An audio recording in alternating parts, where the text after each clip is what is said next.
हाय जय जगन्नाथ नमस्कार। एक्चुअली आम मैंने प्लान करिथिबा कथाटारू बिना प्लान कथाटा होतबार बहुत ही डिफरेंस अच्छे। आपण मैंने सेटा निश्चय कमेंट सेक्शन में जनइबे। मो सहित तो आज सेमती किछि हेतला।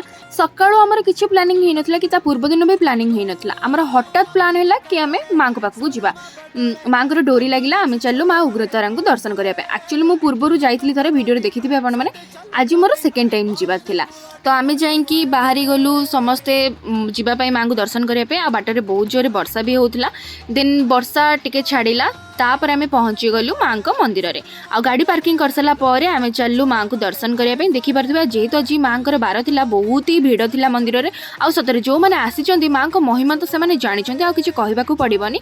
आ मोर एटा दी थर एक्सपीरियंस हे गला। बहुत ही सुंदर मां को अलौकिक कहानी अछि। जो माने जानिचंदी से मान तो निश्चय अनुभव करि परिबे। आ मंदिर बाहर दृश्य किछि एमती थिला। चलंत एबे भितर को जिबा। आ भितर ना बहुत ही भीड़ थिला। मन जेमती कि कहउथिले कि आज जेहेतु मां को बार गुरुवार थिला तो बहुत ही भीड़ थिला।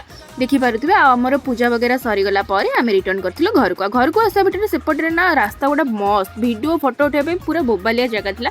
तो आमे भाई भौणी दु जणा हमर फोटो शूट काम सार देलु। देन बाहरी गलु घर को आसिया पे। आ घर को आसीबा बाटरे ना हमकु टिके इच्छा हला पइड पइबा पई। तो सेथि पई भाई भौणी दु जणा पइड पइबारे लागि जाइथिलु।